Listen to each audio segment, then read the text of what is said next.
Magandang umaga. Itatanong ko lang sana kung nasaan dito si... Hindi pa natatapos sa pagsasalita ang matanda nang biglang dumating si Valerie, ang fiancé ng may-ari ng pinakamalaki at magarbong exclusive resort sa isla.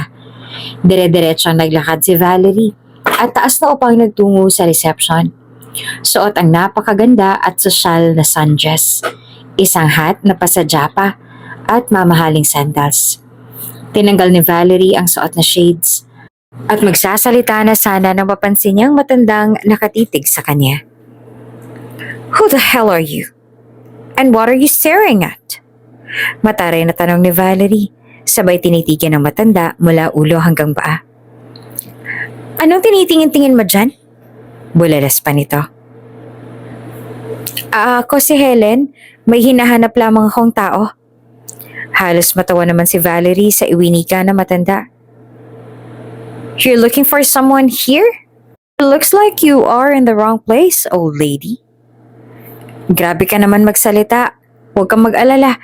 Hindi naman ako makakaistorbo. Dito lang ako sa gilid at meron lang akong hinahanap." Magalang na sagot naman ng matanda. Lalo lamang lumakas ang pagtawa ni Valerie. "Hindi mo ba naintindihan? Can't you see na puro mayayaman lang nandito sa resort na to? Ano ba? Labas!"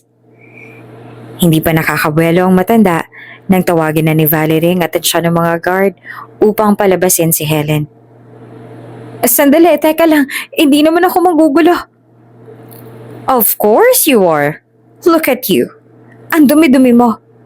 Ang dungis-dungis. At dungis ka lang din sa exclusive resort na to." Hiyaw pa ni Valerie at saka itinulak ang matanda dahil lalo pang matumba ito sa kanyang tagiliran. Aray! Mahinang wika nito habang nakahawak sa kanyang bewang. Matanda na ito kaya medyo mahina ng kasukasuan. Pero walang awa si Valerie sa naging pagtrato niya rito. "That's what you deserve. Masyado kang mayabang. Wala ka namang puwang sa ganitong lugar. Guards, kalad ka rin niyo palabas ang matandang yan." Utos pa ni Valerie. Agad namang sumunod ang mga gwardya at takmang hihilahin ng matanda nang agad na lumapit ang receptionist na si Bree sa kanila. Tahimik lamang na nanonood si Bree sa mga nangyayari. Pero mistulang hindi niya na kinakaya ang nakikita at ramdam niya ng kaawa-awa ang disposisyon ng matanda. Malapit ang puso ni Bree sa mga matatanda dahil na rin sa kanyang lola. "Ay, kuya, sadali lang naman ho. Ako na hong bahala kay Ale. Huwag niyo naman ho siyang kalad ka rin. Matanda na nga at mukhang kawawa. Sige na, ako na lang mag-aasikaso." Wika ni Bree at saka inalalaya ng matanda. Napataas naman ng kilay si Valerie sa kanyang nakikitang eksena ngayon. "Excuse me? At sa tingin mo, sino ka naman para magbayabayanihan dyan?" Mataray niyang tanong kay Bree. Sinabi naman ho ng Ale na hindi siya manggugulo.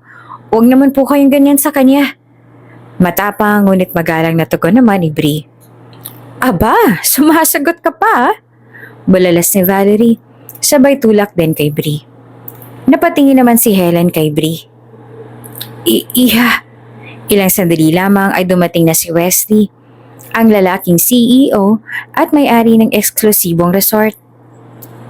"Mom?" Wika ni Wesley nang makita ang kanyang mom. Agad naman siya lumapit dito upang tuluyan itong makatayo. "Mom? Why are you there on the floor? Sino nagtulak sa mom ko?" Iritableng tanong ni Wesley sabay lingon sa kanyang paligid kung saan-saan nag-iwas naman ang tingin ng mga staff. "Oh, she's your mom?" Gulat at hindi makapaniwalang wika ni Valerie nang mapagtantong ang matandang babaeng itinulak niya ay siya palang mom ng kanyang fiancé.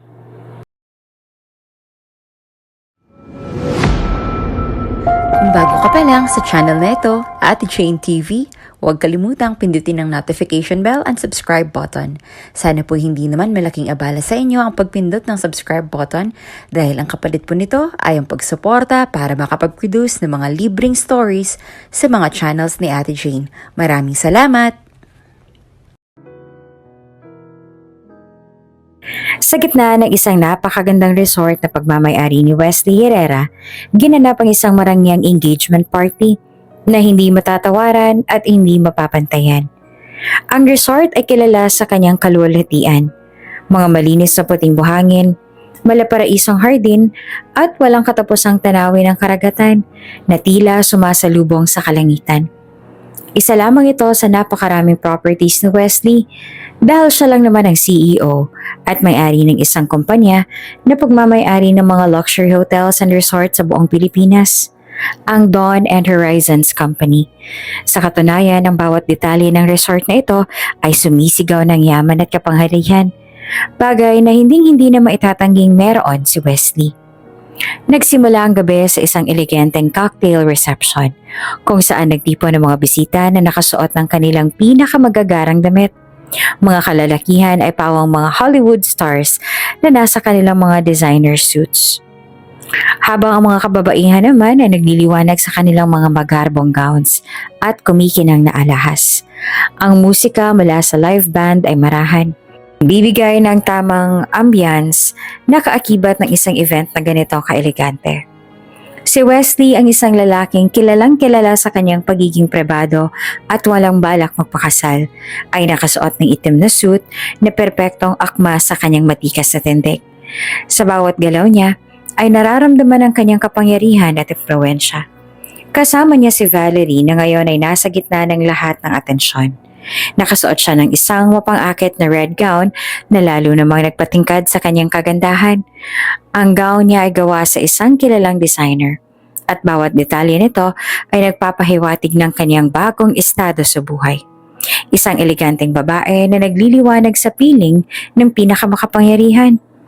Lahat ng mga bisita mula sa pinakamalapit na kaibigan at mga negosyante hanggang sa mga elite sa lipunan ay nagtataka. Walang sino man sa kanila nakakaalam na si Wesley ay nasa isang relasyon, lalo na't engaged na pala siya. Did you know about Wesley's relationship? Do we know from which family that Valerie girl is? Tanong at bulong-bulungan ng mga bisita. Who knows? For all we know, baka naman foreign family siya. Besides, kind of look like a foreign girl to me. Hindi naman sila makapaniwala sa balitang ito dahil kilala si Wesley bilang isang taong abala sa trabaho at tila walang interes sa mga romantikong relasyon. Isang malaking palaisipan sa kanila kung paano at kailan nagsimula ang lahat ng ito. At mistulang magic at mabilis ngang mga pangyayari dahil ang hard launching ng kanilang relasyon ay sa pamamagitan pa ng isang engagement. Habang palapit na ang highlight ng gabi, nagbigay ng maiksing speech si Wesley para ipakilala si Valerie sa kanilang mga bisita. Ladies and gentlemen, sabi ni Wesley habang hawak ang kamay ni Valerie, nais kong ipakilala sa inyo ang babaeng nagpapatibok sa aking puso. And the girl who brings forth fire to my soul. Ang pinakamagandang babae ngayong gabi? Ang aking fiancé, si Valerie Chua. Ang mga salita ni Wesley malumanay ngunit puno ng pag-ibig at sparks na tila walang duda sa kanyang pagpili kay Valerie. Nagpalakpakan ng mga bisita, pero may mga nakatagong pagtataka sa kanilang mga mata para kay Valerie. Ito na ang moment na matagal niya nang pinapangarap, ang maging bahagi ng marangyang mundo ni Wesley.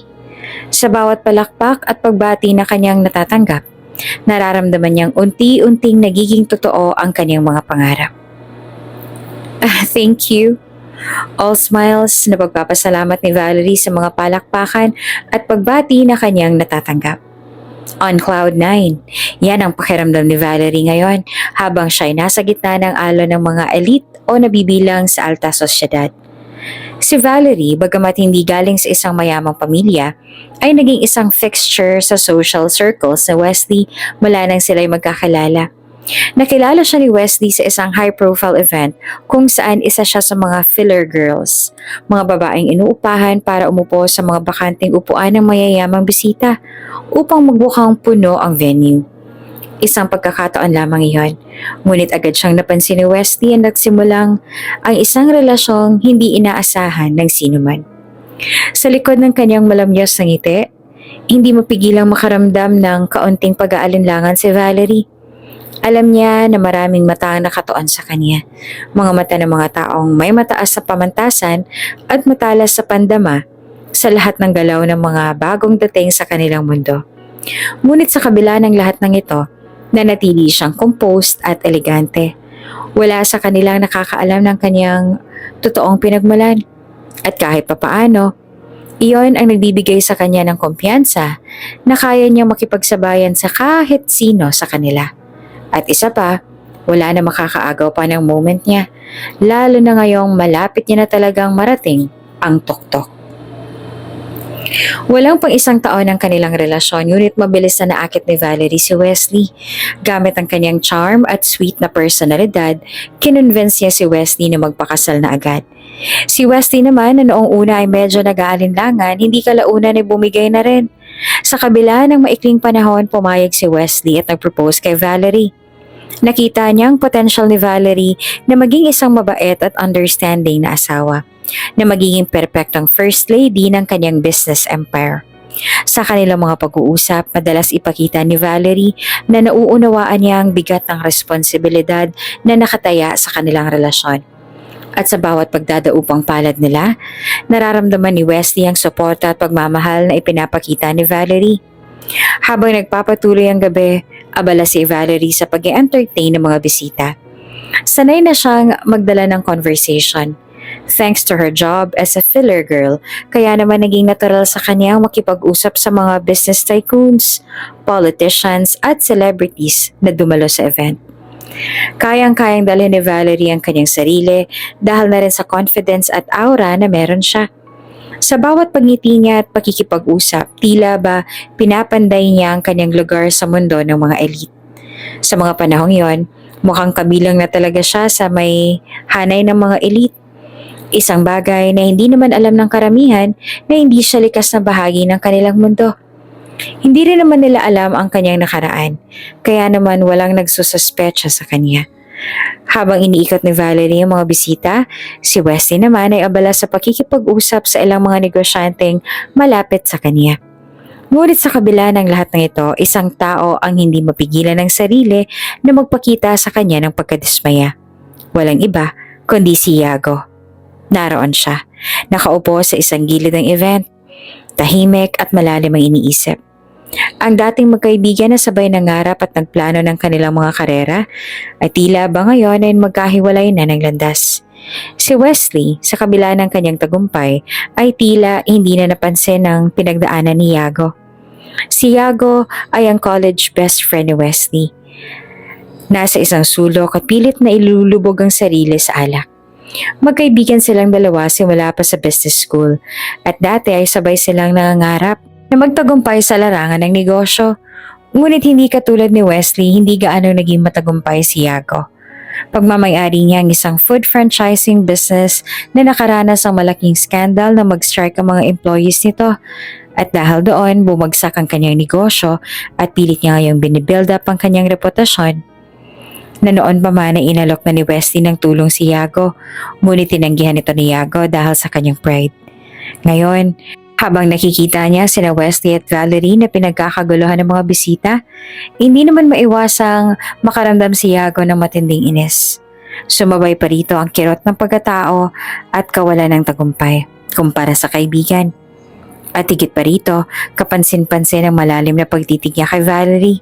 Sa bawat paglunok ng alak, tila ba iniinom ni Iago ang pait ng kanyang kasalukuyang kalagayan. Tila napakalayo na ng kanyang mga pangarap, habang si Wesley ay tila lumilipad na sa taas na hindi niya na maabot. Walang pumansin kay Iago habang nasa sulok siya, nag-iisa at nagmumuni-muni. Sa kanyang isip, naglalaro ang mga tanong na hindi niya kayang sagutin. Paano siya napunta sa ganitong sitwasyon? Bakit tila iniwan siya ng tadhana? Habang si Wesley naman ay patuloy na umaakyat sa tagumpay. Hindi na lamang maiwasang mapailing at matidismaya ni Iago para sa kanyang sarili. Hanggang sa napagpasyahan niya na ang iwan ng party at maglakad papalayo. Hindi niya kayang makita ang kaibigang minsan at dating kapantay niya. Ngayon ay nasa tuktok na ng mundo sa kanyang pag-alis. Lasing at nag-aapoy sa damdamin. Aksidenteng nabunggo niya si Bree, isang receptionist sa resort na nagsa-sideline bilang waitress para sa party. "Oh, sir, okay lang po ba kayo?" Tanong ni Bree. Nabigla ito sa pagbunggo ni Yago. Ngunit sa halip na magpasalamat ay sinamaan siya ng tingin ni Yago at bahagyang itinulak. Sabay tanong, "Mukha ba akong okay?" Bulalas nito at hindi man lang nag-abalang humingi ng paumanhin sa nakabunggong dalaga. Nagkibit balikat na lamang si Bree. Hindi alam ang dahilan ng inis ni Yago. Baka bad mood lang. Diyos ko, napakasungit naman nun. Bulong niya sa sarili habang nagkakamot pa ng ulo. Para sa kanya, isa lamang ito sa mga pangkaraniwang eksena sa kanyang trabaho. Mga bisitang pagod o laseng na nagiging iritable sa kahit na ano. Sanay naman na si Bree kahit papaano dahil madalas na siyang maka-encounter ng mga ganoong klaseng tao. Naiisip na lamang niya na marahil ay hindi talaga nadadala ng kayamanan ang delikadesa. Nagmamadaling umalis si Yago. Halatang hindi magandang gabi ito para sa kanya. Si Bree naman ay kaagad na inutusan na mag-serve ng drinks sa ibang mesa. Kaya naman sumunod siya kaagad. "I-serve mo sa table number 5 at table number 6. Dali na, kanina pa naghihintay ng champagne at wine ng mga nandun." Utos sa kanya ng head. Nag-sideline kasi si Bree na waitress para sa isang event na ito. Kahit pa receptionist lang naman talaga siya dahil para sa kanya, dagdag kita rin yon. Habang naglalakad siya patungo sa table ng mga bisita, narinig niya ang masigabong na palakpakan ng mga tao. Sa gitna ng ingay ng palakpakan, napatingin si Bree sa direksyon kung saan naroon sina Wesley at Valerie. Nakaangat ang mga braso ng lahat ng bisita habang nagtotoast para sa newly engaged couple. Nakita ni Bree kung paano napangiti si Valerie habang nasa kanyang mga mata ang kasiyahan. Habang pinagmamasan nito ni Bree, isang malalim na buntong hininga ang kanyang pinakawalan. Sa kabila ng kanyang masayahing ngiti, naroon ang kaunting lungkot sa kanyang puso. Isang pangarap na tila ba napakalayo para sa kanya. Sana all. Bulong niya sa sarili na may bahagyang ngiti sa labi habang patuloy na naglilingkod sa mga bisita. Sa gabing yon, habang ang mundo ni Wesley at Valerie ay puno ng kinang at yaman, naroon si Bree na tahimik na nangangarap at nakikibahagi sa kanilang kaligayahan mula sa isang malayong lugar. Kinabukasan, matapos ang ingranding engagement party, kumakalat na ang balita sa mga articles at media outlets tungkol sa engagement ni Wesley at Valerie. Ang mga headline ay puno ng papuri sa kanilang relasyon.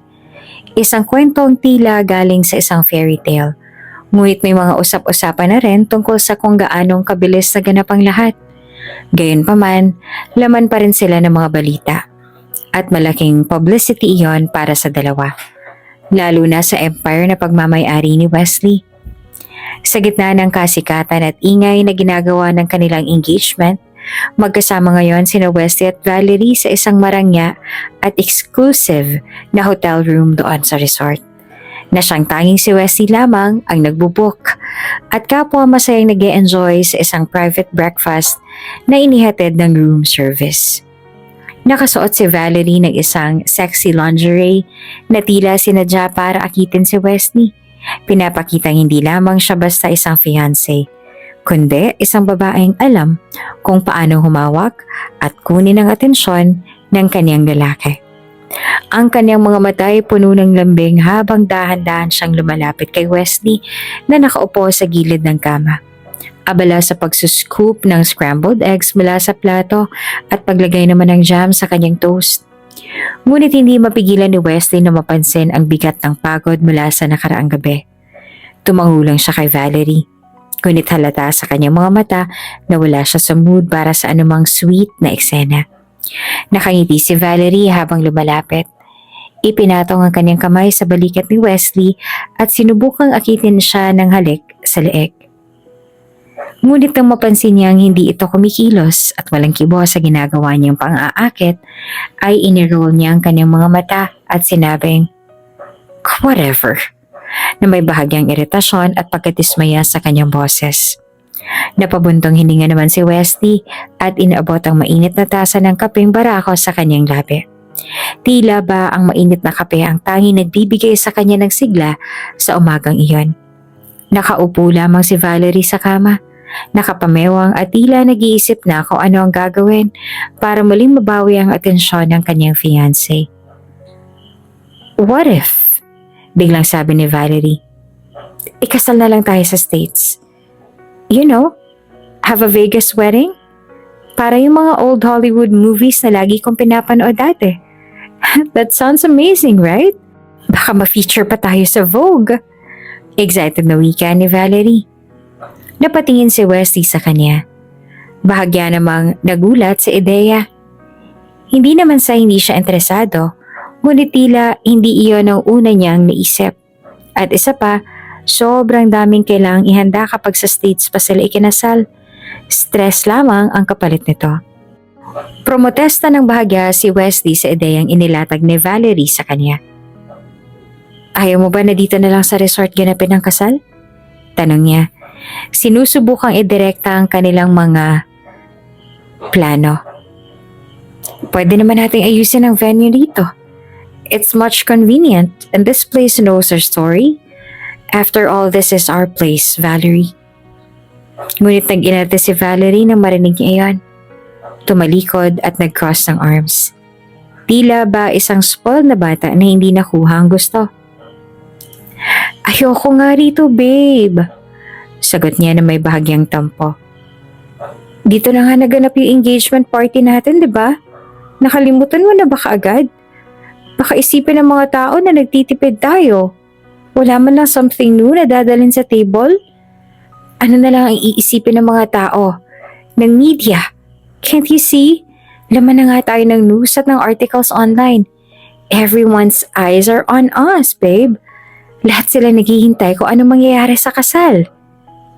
Nagkibit balikat si Wesley at bumalik sa pagkain. Ngunit hindi niya maiwasang mapaisip.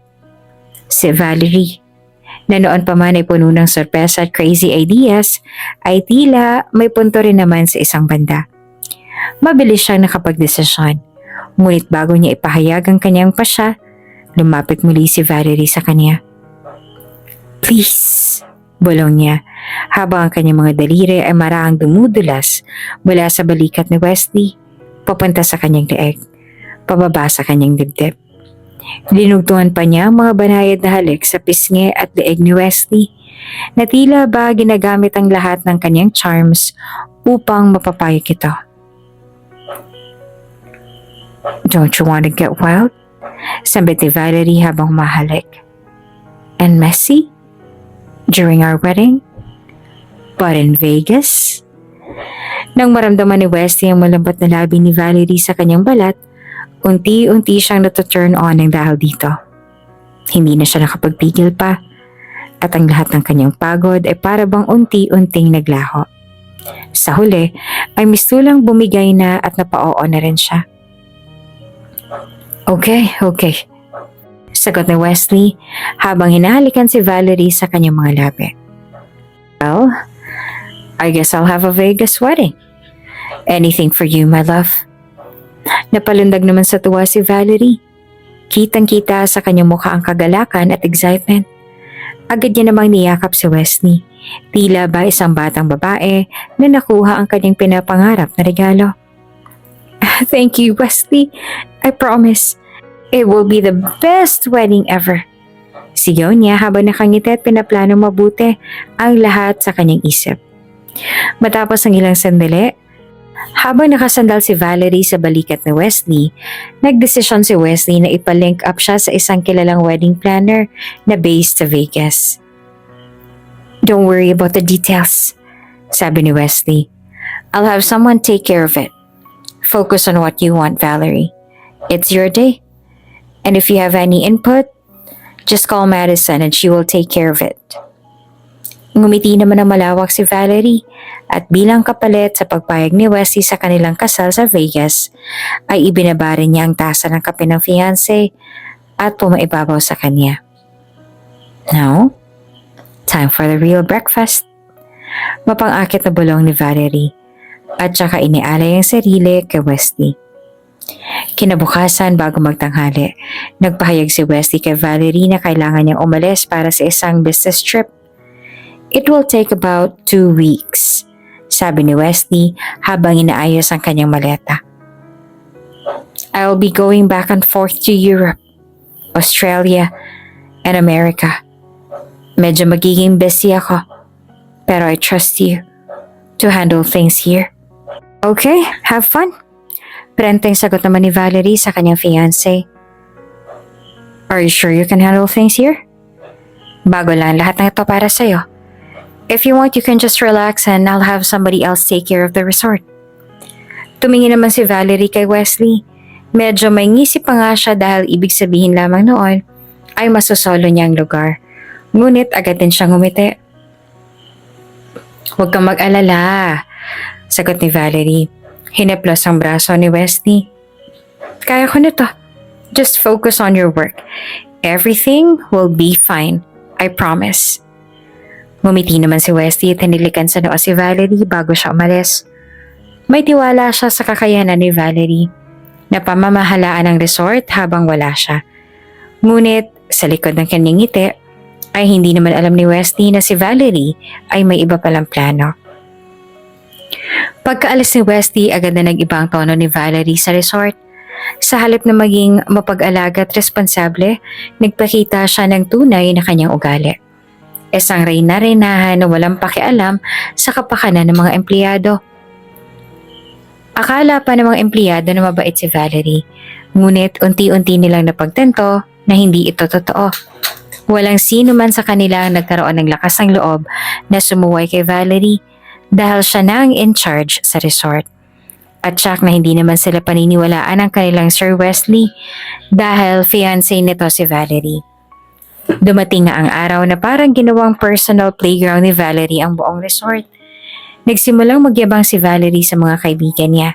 Ipinagmamalaki ang kanyang mga bagong damit, bags, sapatos na halos lahat ay high-end brands. Todo bili siya ng mga ito at flaunt sa lahat. Madalas ding may jeweler na naroon sa resort at milyong-milyong alahas ang binibili ni Valerie gamit ang card ni Wesley na malaya naman niyang gamitin anytime. Tuwing mag-iimbita siya ng mga kaibigan niya, karamihan sa kanila ay mga dati niyang kasamahan bilang Phil Girls. Tila ba mayroong malaking party na nagaganap. Walang patedang inuman, sayawan at tawanan sa resort. Ipinakita ni Valerie ang kanyang kapangyarihan at kayamanan na para bang isa siyang reyna ng resort na iyon. Girls, go and be wild! Hiyaw pa ni Valerie sa mga ito. Isang gabi habang nagaganap ang isa sa mga party na inorganisa ni Valerie, may dumating na isang bisita na may dalang ipinagbabawal na paraphernalia. Na-detect yun ang machine at si Bree na natasan bilang receptionist ng resort ng gabing yon ang unang nakakita sa bisita. Agad niyang naalala ang mahigpit na patakaran ng resort tungkol sa mga bawal na bagay. Dahil dito, nilapitan niya ang bisita at sinubukang makiusap. Naiwan ang paraphernalia sa labas ng resort. Ngunit bago pa siya makapagsalita ng husto, dumating si Valerie. Paggalit na tinanong ni Valerie si Bree. Anong problema rito? Halata sa boses niya ang iritasyon. Sinubukan ni Bree na ipaliwanag ang sitwasyon. Ma'am, bawal po kasi ang mga ganitong mga bagay dito sa resort kaya po sana. Ngunit hindi na pinatapos pa ni Valerie si Bree. Gusto mo bang matanggal sa trabaho, ha? Bulyaw ni Valerie na may halong pagbabanta pa sa boses nito.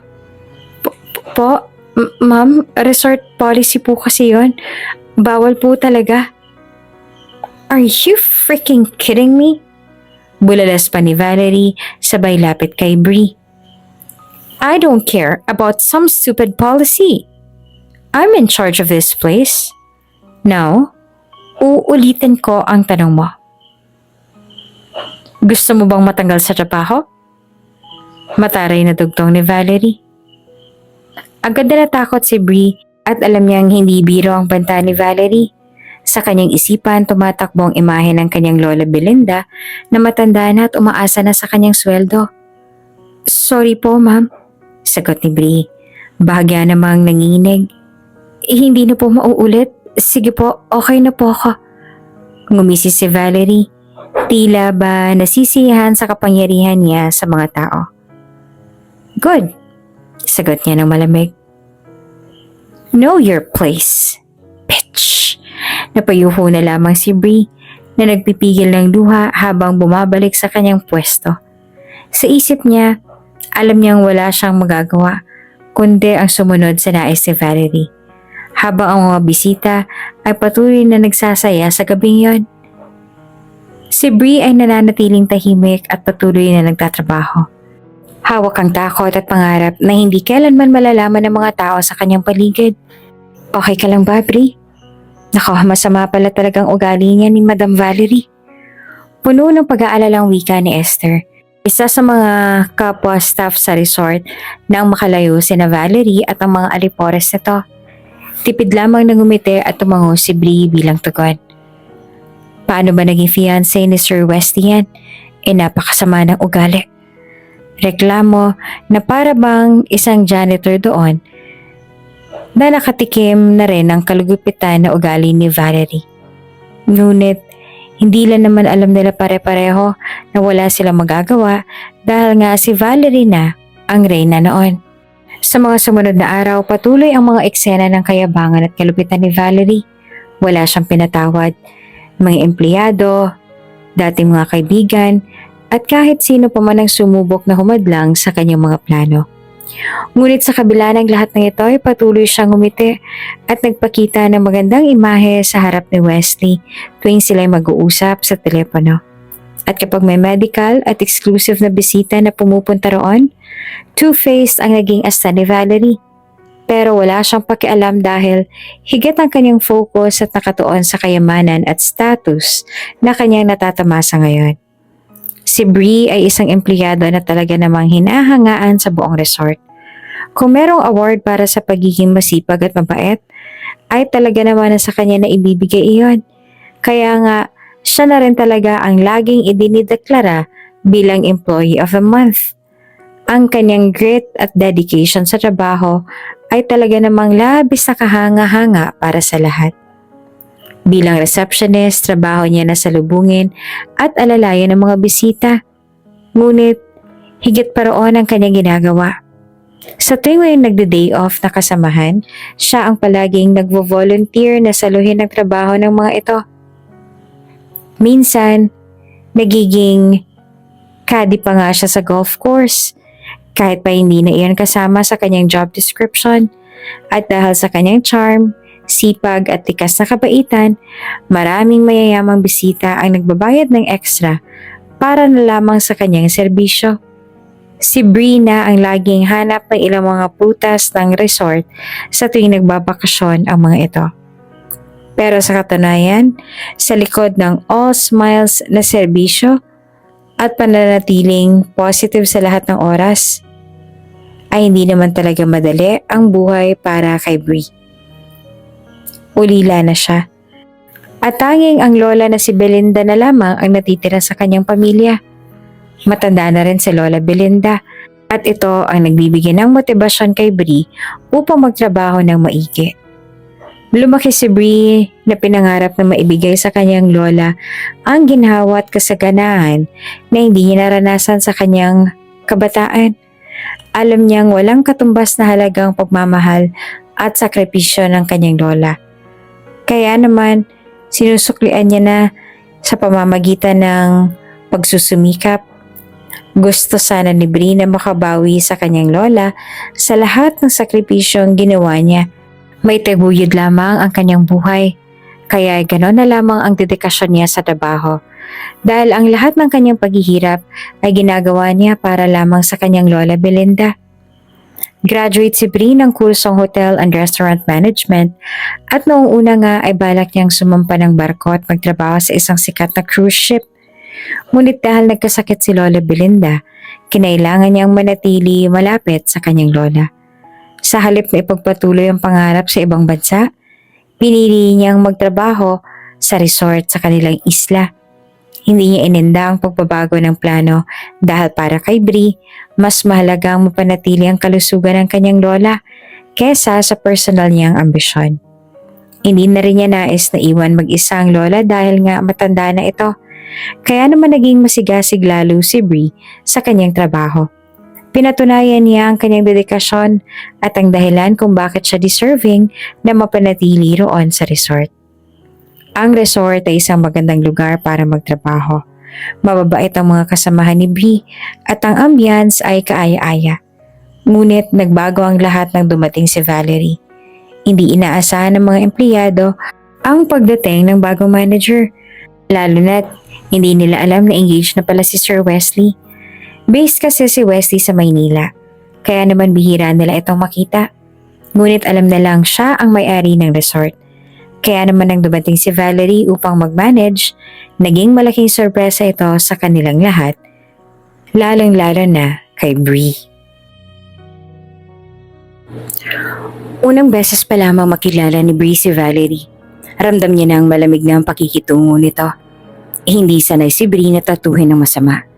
Kaya naman sa tuwing sinasaktan ni Valerie ang kanyang damdamin ay hindi niya maiwasang maging emosyonal. Masakit para kay Bree na makitang ang bagong manager ay tila may galit sa kanya. Kahit wala naman siyang ginagawang masama. Kung dati ay puno ng sigla at saya ang resort, ngayon ay may takot at kaba ang mga empleyado ng dahil kay Valerie. Si Bree na dati masayahin, ngayon ay tila laging may pasaning bigat sa kanyang mga balikat. Nagiging maingat na sa bawat kilos lalo na kapag narinig ang mga yapak ni Valerie. Particular na si Bree ang madalas sinatarayan ni Valerie. Lagi siyang kinukutsa ni Valerie, lalo na pagdating sa kanyang katayuan sa buhay. Isang receptionist lang si Bree, at tila ba iyon ang laging ipinapaalala ni Valerie sa kanya. Kapag may pagkakataon, hindi pinalalampas ni Valerie na iparamdam kay Bree na mababa lang ang kanyang posisyon. Hindi lamang sa resort, kundi maging sa lipunan. Lagi siyang sinasabihan na hindi siya bagay sa resort, na hindi siya karapat-dapat sa kahit anong papuri o pagkilala. Sa kabila ng lahat, patuloy namang nilalapitan si Bree ng kanyang mga kasamahan sa trabaho. Alam nila kung gaano kabait si Bree. At kahit na pinapahirapan siya ni Valerie, hindi siya iniiwan ng mga ito. At sa halip, ay laging nakaagapay. Lagi siyang kinocomfort ng mga ito.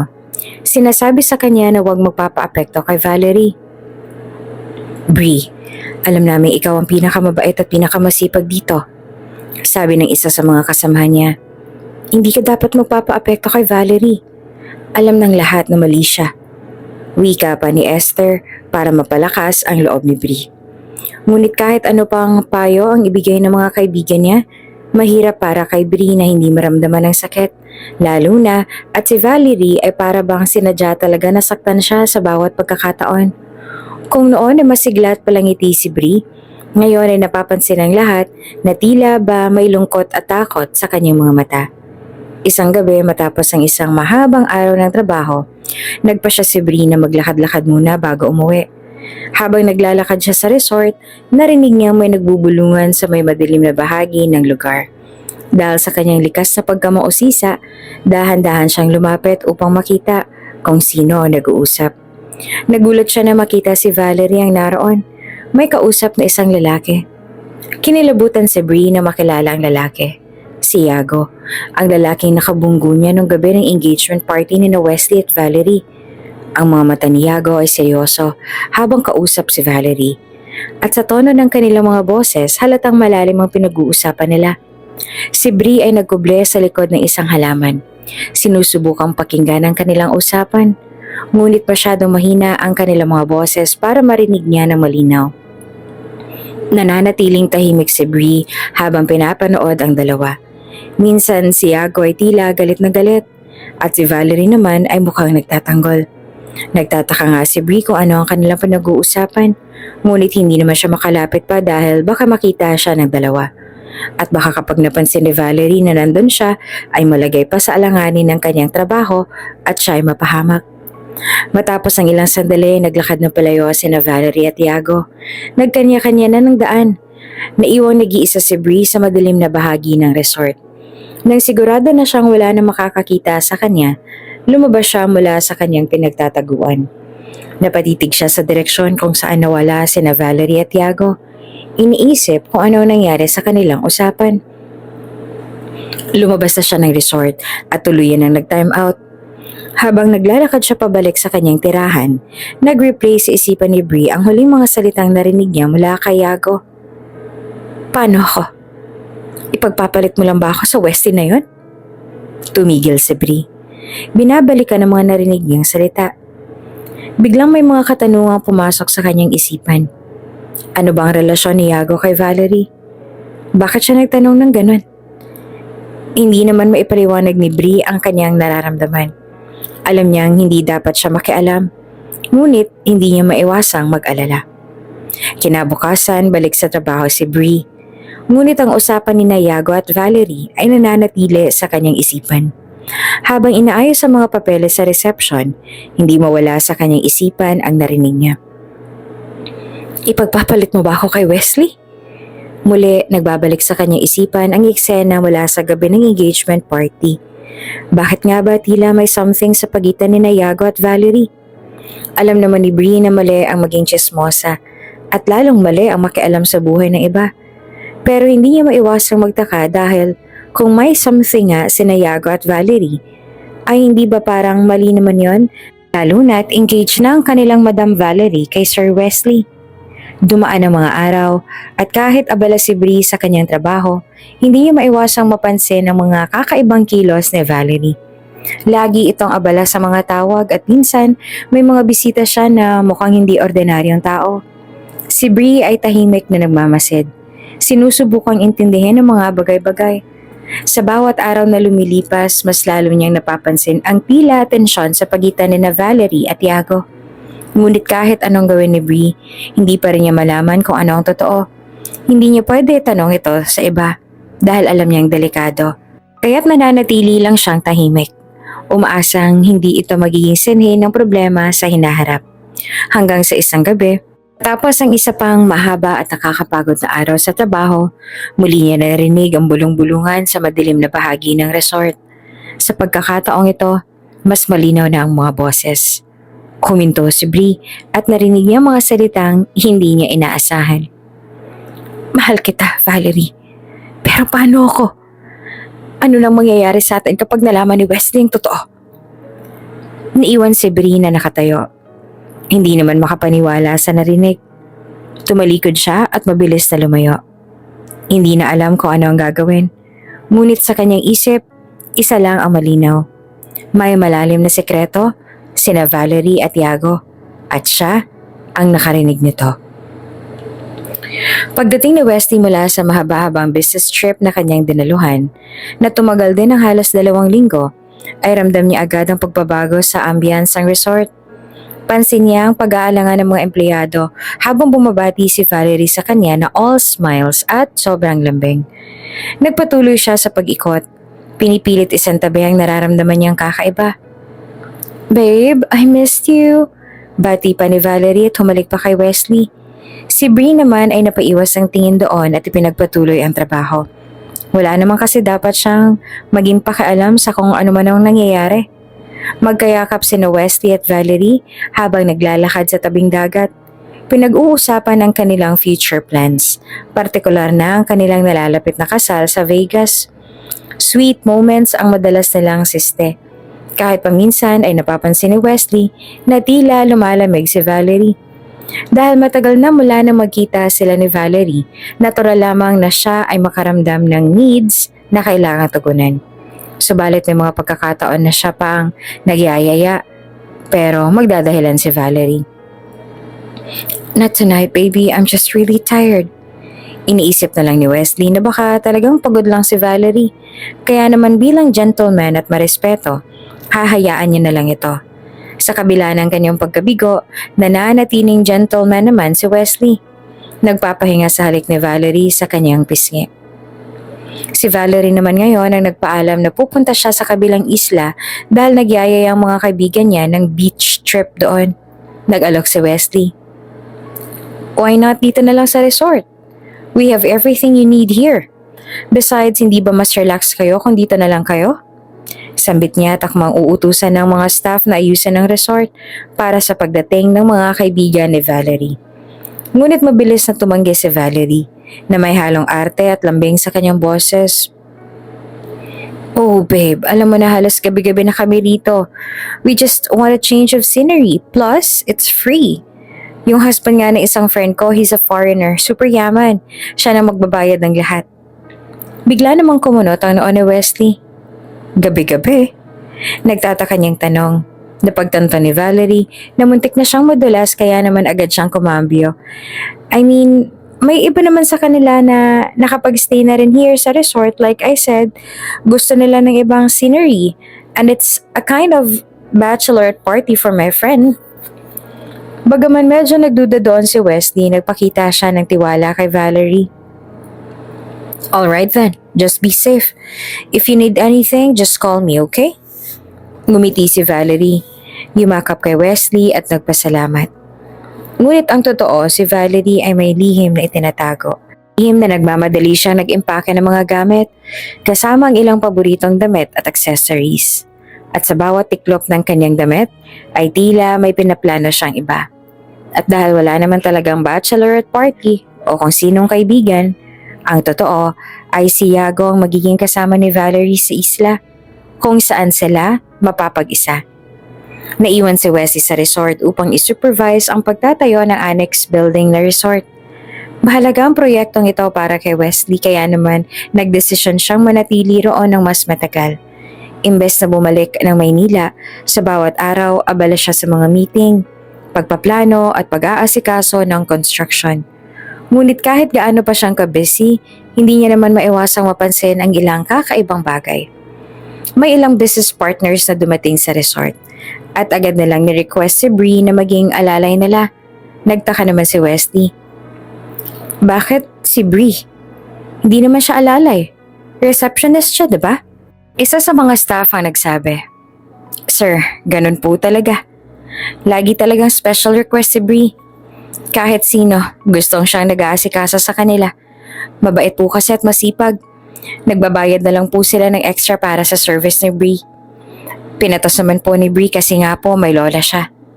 Bumalik si Wesley sa kanyang opisina. Iniisip kung bakit ganong kapopular si Bree sa mga kliyente. Aminado naman kasi siya na matagal niya nang napapansin kung gaano ngang ka-charming ang dalaga. Pero, hindi niya inaakala na pumapatok talaga ang karisma nito sa madla. Kaya naman isang araw habang pumipirma ng mga papeles, pinatawag niya si Bree para tanungin ito.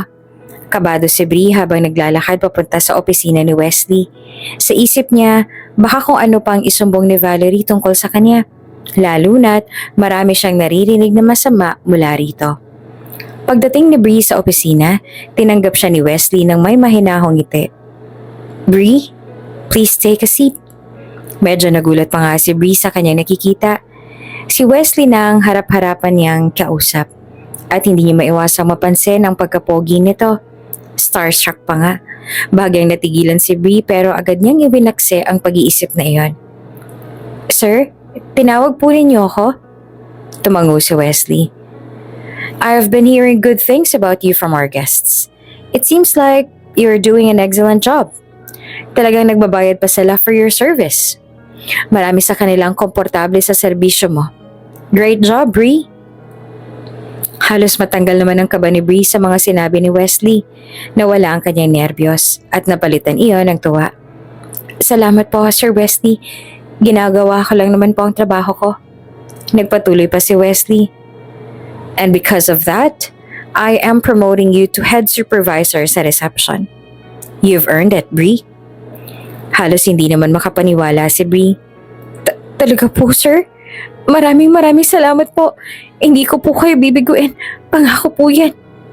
Ngumiti si Wesley. Natutuwa sa reaksyon ni Bree. Ngunit bago matapos ang usapan, tinanong niya si Bree. Would you mind being my personal assistant for a while habang nandito ako? Gusto ko rin malaman ng mga updates at paano mapapabuti pa ang operations ng resort. At dahil sa credentials mo, mukhang makatutulong ka naman. Bagaman nagulat si Bree, tinanggap niya ang alok. Walang problema po, sir. I'll do my best. Tugon niya at excited na sinimulan ang bagong posisyon at trabaho na iaata sa kanya. Habang si Wesley ay abala sa resort, si Valerie naman ay abala rin. Pero hindi sa paraan na inaasahan ni Wesley. Abala ito sa ibang lalaki. Nasa isang pribadong yacht si Valerie kasama si Yago. Magkatabi sila nakahiga sa malambot na kama. Papahinga habang lumalayag ang kanilang sinasakyan sa kalmadong dagat. At habang tanging kumot lamang ang nakabalot sa kanilang mga katawan. Paano ako? Ni Yago na may halong selos sa boses. Ipagpapalit mo ba talaga ako kay Wesley? Hindi agad sumagot si Valerie. Isip kung paano niyang sasagutin ang tanong. Alam niyang kailangan niyang pakalmahin si Yago bago pa magwala ito. You know why I'm doing this? Yago, it's for us. Para sa atin to.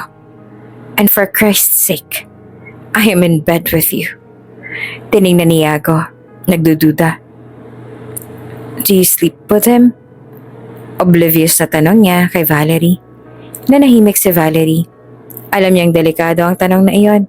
Ngunit bago pa magpatuloy ang kanilang pagtatalo, umupo si Valerie at hinarap si Yago at sinabing, You have to trust me, Yago. Mahal kita. At ginagawa ko lang to para sa atin.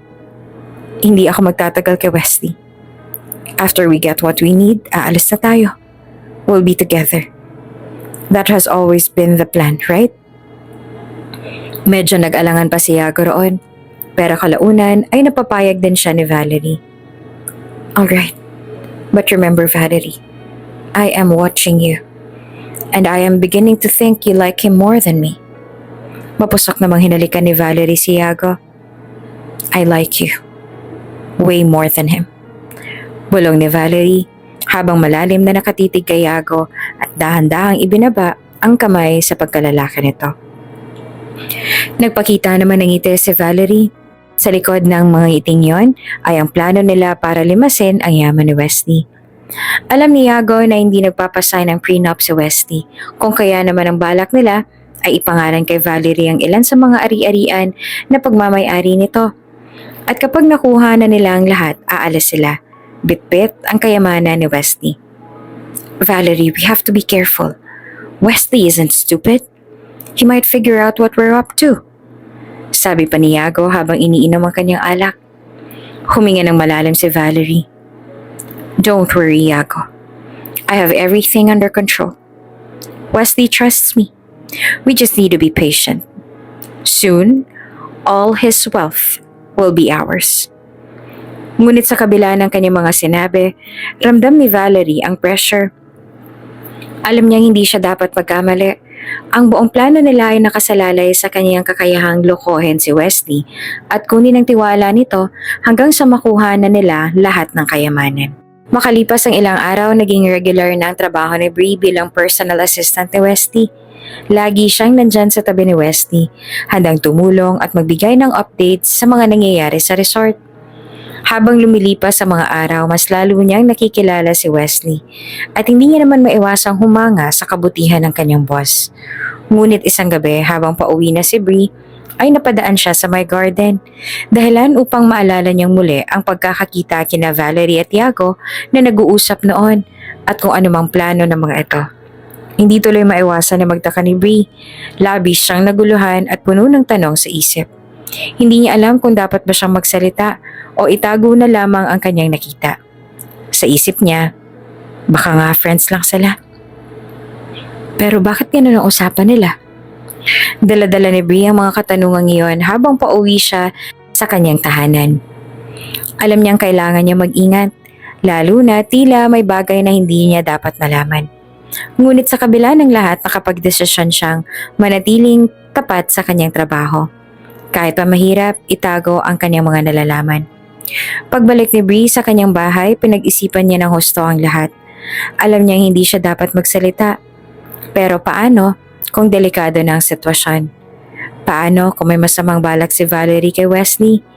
Ngunit kahit na anong pilit niyang intindihin ang lahat, alam niyang may mga bagay na wala sa kanyang kontrol. Apo, kakain na, may problema ba? Nag-aalalang tanong ng kanyang lola Belinda at sinalat pa ang kanyang noo at leeg. Ngumiti at umiling naman si Bree at ikinuwento na lamang sa lola ang tungkol sa kanyang pagkakapromote at ang bago niyang trabaho na tiyak ay makakatulong sa kanilang dalawang maglola. Kinagabihan ay nakahiga si Bree sa kanyang kama. Pilit binabalikan ng mga eksenang nasaksihan niya. Sa bawat pag-imagine niya sa mukha ni Valerie habang kausap si Yago, lalong lumalalim ang kanyang pag-aalala. Tila may malaking sekreto na nakatago sa pagitan ng dalawa. At hindi niya matanggal sa isip ang posibilidad na mapahamak si Wesley. Diyos ko, ano bang gagawin ko? Kamot ulong wika ni Bree at halos magpaikot-ikot na sa kanyang hinihigaang kama. Sa sumunod na mga araw, nagpatuloy si Bree sa kanyang trabaho bilang personal assistant ni Wesley. Sa bawat oras na magkasama sila, hindi naman maiwasang mapansin ni Bree ang kabutihan at pagiging mapagkumbaba ni Wesley.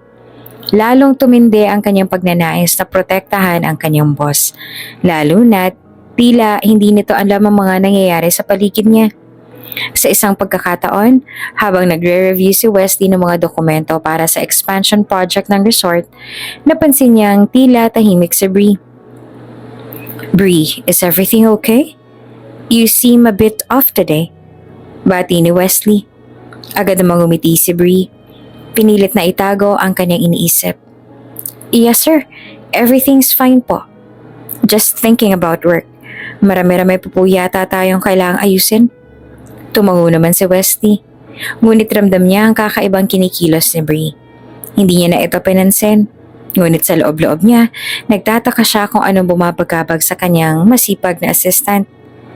Isang hapon habang naglalakad si Wesley sa mga bagong bahagi ng resort, kasama si Bree, nagsimula itong magkwento tungkol sa mga plano niya para sa expansion. Gusto ko sana na mas maging modern at world-class itong resort, Bree. Pero ayoko rin na mawala yung pagka-homey at warm sa pakiramdam. You think we can balance that? Technically kasi, ayoko naman na masyadong masira ang parte ng isla. Kailangan maging safe pa rin sa kalikasan ng expansion ng project na to. Hindi naman maiwasan ni Bree na humanga sa passion ni Wesley para sa kanyang negosyo. I think that's possible naman po sir. With the right team and the right vision, magagawa natin yan. Marami po sa mga staff natin ang may suggestion. Pwede po natin silang tanungin. Ngumiti naman si Wesley. I am so glad to hear that. I trust your judgment, Bree. You have been great helping me to this past few days. And thanks for that. Kinilig naman si Bree sa papuri ni Wesley. Ngunit agad siyang sinaway ang sarili. Alam niyang wala siyang karapatan na makaramdam ng ganito. Lalo na't engaged na si Wesley kay Valerie. Ngunit hindi niya naman maiwasang mapansin na tila mas masaya siya tuwing kasama si Wesley kumpara sa mga araw na naiwan siyang mag-isa sa resort. Bumalik si Bree sa resort mula sa pagkaasikaso kay Wesley at sa bawat araw na nagdaan mas lalo niyang nakikilala ang ugali at paninindigan ni Wesley. Hindi niya maiwasang humanga sa dedication nito sa trabaho at sa malasakit nito sa mga empleyado. At kahit papilit niyang itinatago sa kanyang puso, unti-unti nang umusbong ang isang lihim na paghanga kay Wesley. Hindi niya alam kung paano o bakit, pero sa bawat ngiti ni Wesley, sa bawat oras na magkasama sila, tila lumalalim ang kanyang nararamdaman. Ngunit alam niyang mali ito, lalo na't alam niyang engaged na si Wesley. Kaya't pinilit niyang ilayo ang kanyang sarili sa mga ganitong damdamin. He's just being nice. Paulit-ulit niyang sinasabi sa sarili. He's just a good boss, Bree. Mabait lang talaga siya sa'yo. Huwag kang ganyan. Ngunit sa kabila ng kanyang pagsusumikap, hindi niya pa rin maiwasang isipin si Wesley bago siya matulog sa gabi. O kaya naman ay ngumiti kapag naiisip ang mga masasayang sandali nila sa trabaho. Lalo pa nitong pinatindi ng isang gabi. Habang naglalakad sila sa beach at tila ba bumabalot ang buong mundo sa katahimikan at ganda ng kalikasan. Bree, I've always wanted to ask you something. Biglang sabi ni Wesley na bumasag sa kanilang katahimikan. Nagulat naman si Bree at bahagyang kinabahan. Ano po yan, sir? Why are you still working here? With your skills and your dedication, you could be anywhere else, earning more. Why stay here in this resort? We are so far from the civilization if you'd ask me. Puno ng pagtatakang usisa ni Wesley. Napaisip si Bree. Mula noong matanggap siya sa resort, hindi niya inisip na aalis siya. Mahal niya ang trabaho niya at mahalaga sa kanya ang pagiging malapit sa kanyang lola. Ngunit ngayong kausap niya si Wesley, napagtanto niyang may mas malalim pa siyang dahilan. It's not just the job, sir. It's the people. This place, it feels like home po. Nakangiting wika naman ni Bree. Tumango si Wesley at gumiti. I'm glad to hear that. I wouldn't want to lose someone as dedicated as you. Diyos ko, nagpapakilig na naman. Bulong ni Bree sa sarili. Ano yon? Tanong naman ni Wesley na agad ikinailing ni Bree. Wala po. Masaya naman po akong naglilingkod sa inyo. Habang naglalakad sila pabalik sa resort, naramdaman ni Bree na tila nagbago ang kanilang relasyon. Hindi na lang ito simpleng boss at employee relationship. May kakaibang damdamin na namumuo sa kanyang puso. Damdamin na pilit niyang itinatanggi, pero patuloy na lumalalim. Ngunit masakit mang aminin, alam niyang para lang iyon sa kanya. Makalipas ang ilang araw, bumalik na si Valerie mula sa kanyang trip sa kabilang isla. Masaya siya. Tila ba walang nangyaring kakaiba habang wala siya.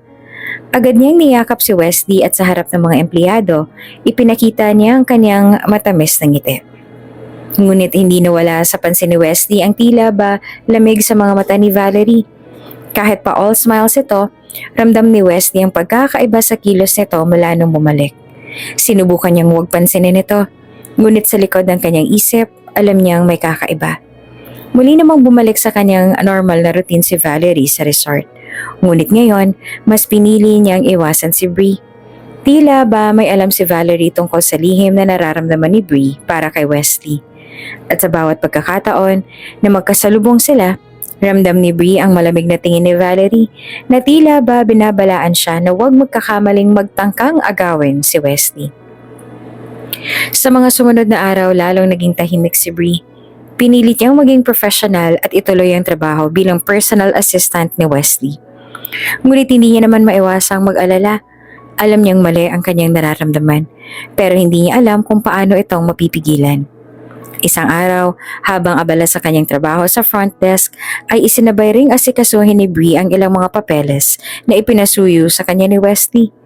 Determinado pa rin siyang sikapin na pagsilbihan ang lahat ng tao rito sa resort. Habang inaayos sa mga papel sa folder, ay may narinig siyang boses ng isang matanda. Napatingin si Bree sa matandang babae, mukhang pulubi at gusgusin pang matanda at hindi maayos. Lumapit si Bree doon sa matanda upang alamin kung anong pakay nito roon. Magandang umaga po. Ako po si Bree. Saan po sila? Magalang na tanong ni Bree habang nakangiti. Hinawakan naman ng matanda ang kamay ni Bree. Magandang umaga. Itatanong ko lang sana kung saan dito si... Hindi pa natatapos sa pagsasalita ang matanda nang biglang dumating si Valerie. Dire-diretso ang naglakad si Valerie at taas na upang nagtungo sa reception.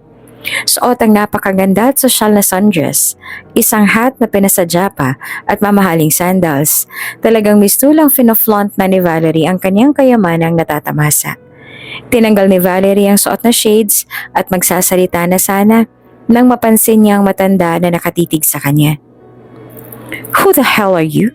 And what are you staring at?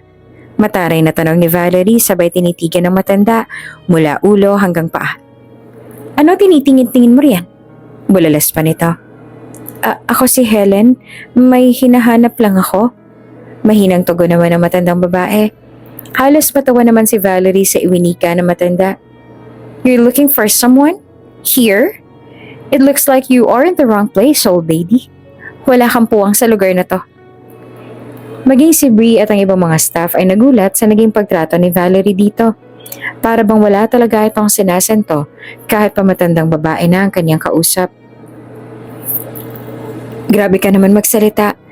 Huwag kang mag-alala, hindi ako makakaistorbo. Dito lang ako sa gilid at meron lang akong hinahanap. Magalang na sagot naman ng matanda. Lalo lamang lumakas ang pagtawa ni Valerie. Hindi mo ba ako naiintindihan? Can't you see na puro mayayaman ang mga nandito sa resort? At saka paano ka nakapasok dito? Labas! Malakas na hiyaw ni Valerie. at halos ipahiya na ang matanda. Hindi pa nakabuelo ang matanda nang tawagin na ni Valerie ang atensyon ng mga guard upang palabasin si Helen. Sandali, teka lang. Hindi naman ako manggugulo. Of course you are. Look at you. Ang dumi-dumi mo. Dungis ka lang sa exclusive resort na to. Hiyaw pa ni Valerie at saka itinulak ang matanda dahilan upang matumba ito sa kanyang tagiliran. Aray! Mahinang wika nito habang nakahawak sa kanyang bewang. Matanda na ito kaya medyo mahina na ang kasukasuan. Pero walang awa si Valerie na naging trato niya rito.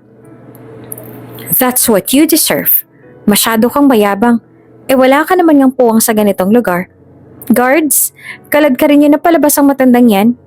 Utos pa ni Valerie. Agad namang sumunod ang mga gwardya at akmang hihilahin ng matanda nang agad na lumapit ang receptionist na si Bree sa kanila. Tahimik lamang na nanonood si Bree sa mga nangyayari. Pero mistulang hindi niya na kinakaya ang makita at ramdam niya na nakaawa-awa ng disposisyon ng matanda. Malapit ang puso ni Bree sa mga matatanda dahil na rin nga sa kanyang lola Belinda. Ay kuya, sandali lang naman ho. Ako nang bahala si Ale. Huwag yun naman hong kalad ka rin. Matanda na nga at mukhang kawawa. Sige na, ako na lang mag-aasikaso. Wika ni Bree at saka agad na inalalayan at hinawakan ang matanda. Napataas naman ang kilay ni Valerie sa kanyang nakikitang eksena ngayon. Excuse me? At sa tingin mo, sino ka naman para magbayabayanihan diyan? Mataray niyang tanong kay Bree. Sinabi naman ho ng Ali na hindi siya manggugulo. Huwag naman po kayong ganyan sa kanya. Matapang ngunit magalang na tugon naman ni Bree. Aba, sumasagot ka pa ha? Bulala si Valerie sabay tulak din kay Bree. Napatingin naman si Helen kay Bree. Iha, alam mo ikaw babaita ka. Talagang sinasagad mo ang pasensya ko ha. Dapat talaga matagal na kitang tinanggal. From now on, you are fired. You pathetic little Sigaw pa ni Valerie sabay bato ng kanyang bag kay Bree. Ilang sandali lamang ay dumating si Wesley. Mom? Wika ni Wesley nang makita ang kanyang mom. Agad siyang lumapit dito upang tulungan itong makatayo. Mom, why are you here on the floor? Who pushed my mom? Iritableng tanong ni Wesley sabay lingon sa kanyang paligid kung saan nag-iwas naman ang tingin ng mga staff. She's your mom? Gulat na gulat at hindi makapaniwalang wika ni Valerie nang mapagtantong ang matandang babaeng itinulak niya ay siya palang mom ng kanyang fiancé. Hindi naman sumagot si Wesley at inilalayan lamang si Helen at saka ito tinitigan ng mabuti. Since when ka pa dumating sa Pilipinas, Mom? At bakit ganyan ang itsura mo? Why are you dressed like that? Did something happen to you? I'm okay, son. Gusto ko lang makita kung paanong tratuhin ng mga staff sa resort ang mga bisita. Makahulugang wika naman ni Madam Helen. Sabay tingin kay Valerie na gulat pa rin. Good morning, tita. Nice meeting you po. Kinakabahang bati ni Valerie. Is she bothering you po? We can get rid of her. Tatanggalin na namin siya sa trabaho kung ginugulo ka niya. Wika pa ni Valerie habang tinutukoy si Bree. Kumunot naman ang noo ni Wesley na makita si Bree dahil alam niyang hindi naman yan gagawin ni Bree. Halika na anak, I want to hear more of your expansion project. Wika naman ni Madam Helen at hindi na pinansin ang existence ni Valerie doon. Akmang susunod naman si Valerie sa kanila pero agad nang tinawag ni Madam Helen ang atensyon ni Bree. And can she assist me for the rest of my trip? Pumayag naman si Wesley roon. At gusto ko rin makausap ang anak ko nang kami lang dalawa. Seryosong sambit ni Madam Helen at nauna na silang lahat patungo sa opisina. Ano naman si Valerie doon na halos malubog na sa kahihiyan. What are you looking at? Bumalik kayo sa trabaho. Mga walang kwenta kayo. Nagagalaite ngunit mahinang saway ni Valerie sa mga staff doon. Tapos makabalik ni Madam Helen mula sa Sweden, agad niyang binisita ang resort na pinamamahalaan ng kanyang anak na si Wesley. Masaya siyang nakikitang lumalago ang negosyo. At gusto niyang personal na makita ang mga pagbabago at makilala ang mga taong nagtatrabaho roon. Lalo siyang na-excite nang malaman niya ang kanyang anak ay engaged na pala sa isang babae. na ayon pa nga sa balita sa kanya ay isang babaeng kaakit-akit at tila perpekto para sa kanyang nag-iisang anak. Ngunit sad to say, dahil mukhang dismayado si Madam Helen sa choices ng anak niya pagdating sa babae. Partikular na nang maka-encounter nga niya si Valerie. Nang dumating si Madam Helen sa resort, agad siyang sinalubong ni Bree na agad namang napansin dahil sa kabaitan at kaayusan ng trabaho. Hindi lang ito basta-basta isang receptionist, kundi isang empleyadong handang magsakripisyo para sa kapakanan ng mga bisita at ng buong resort. Isa pa, hindi rin pansin ni Bree ang kanyang amo. Sa katunayan ay sinadya talagang magbihis pulubi ni Madam Helen para makita kung gaanong kaayos ang mga staff sa resort ng anak. Mukhang doon nga rin niya nakita ang tunay na kulay ng fiancé ni Wesley. Hindi hamak na mas nagustuhan pa nga niya ang pakikitungo ng isang hamak na receptionist na katulad ni Bree. Kaya naman nang malaman ni Madam Helen na si Bree ang naging personal assistant ng kanyang anak habang siya ay nasa business trip, agad siyang natuwa. Bree, it's so nice to finally meet you. Bati ni Madam Helen habang nakangiti. My son has told me a lot about you. I heard you have been very helpful while I was away. And I've heard a lot about you as well from my amigas who frequently visit our resort. Mukhang ikaw talaga ang gusto nilang taga-assist. Agad namang nagpakumbaba si Bree. It's an honor to meet you po, Madam Helen. I'm just doing my job po. At saka happy to serve naman po ako palagi.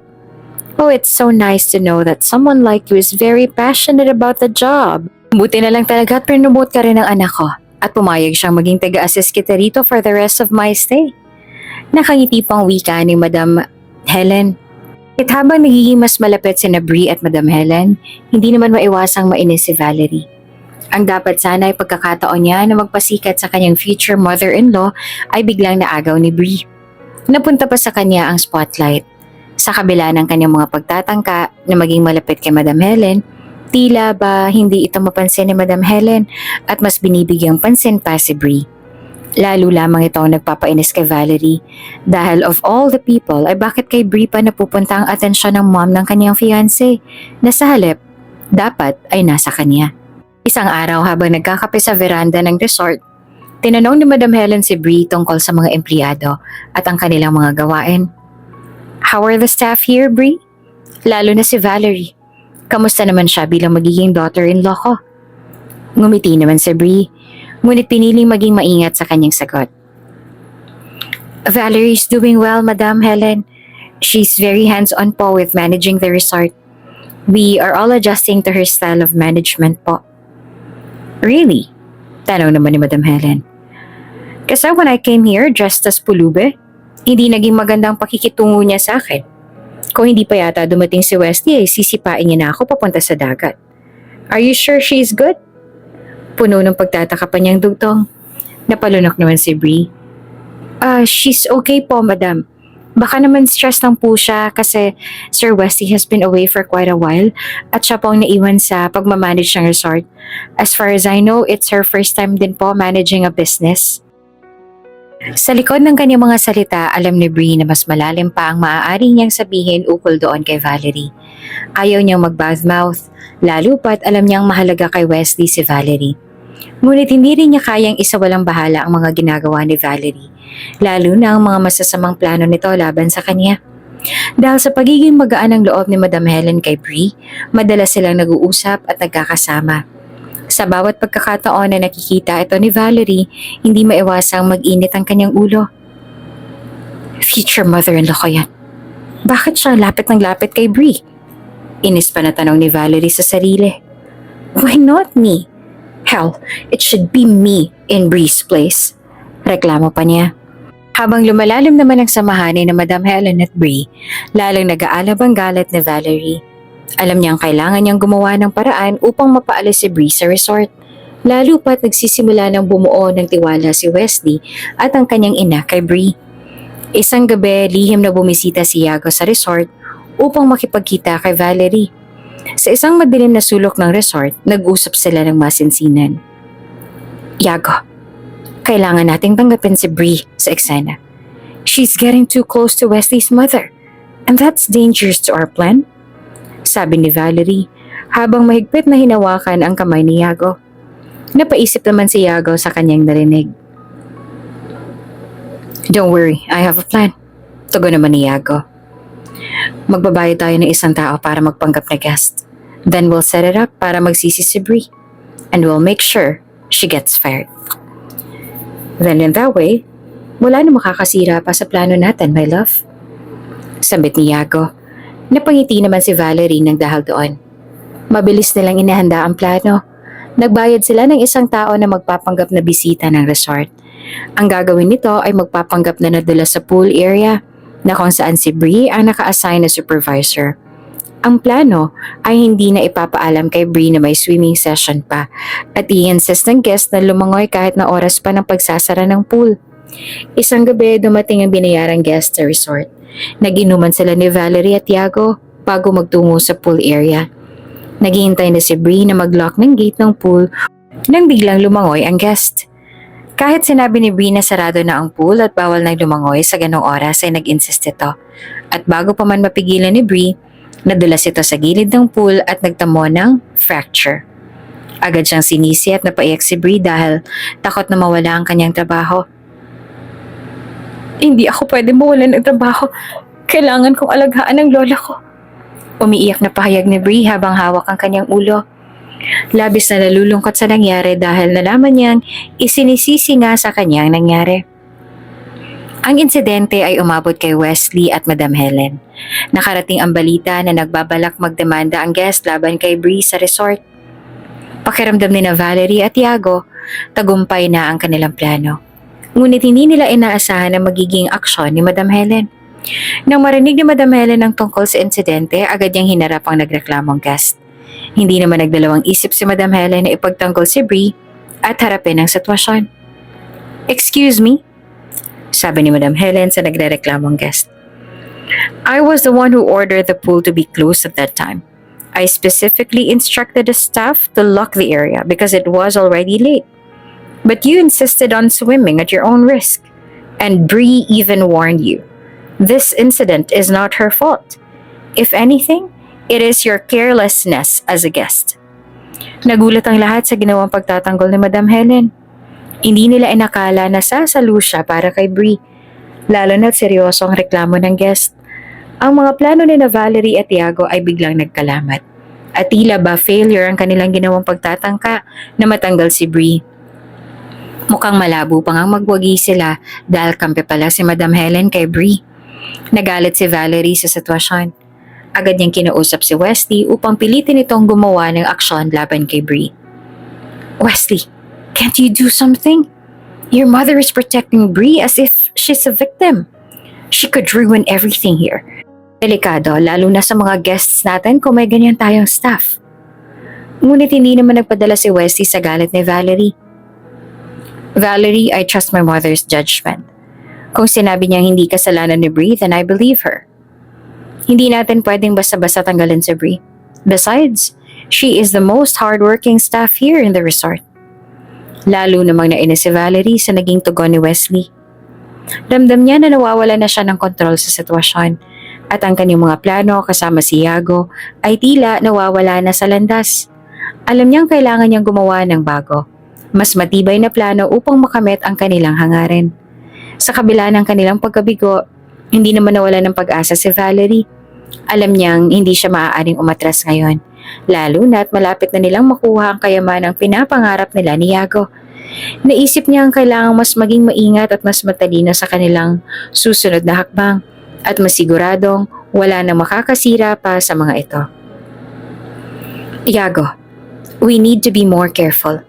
Hindi pwedeng basta-basta na lang tayo gumalaw. Bree is protected by Wesley's mother, and that makes things more complicated. Pahayag ni Valerie, habang sila'y nag-uusap sa kanilang tagpuan. Tumango si Yago. You're right. We would have to play this smarter. But we cannot let Bree stay in our way. We need to find a way to get rid of her without raising any suspicions.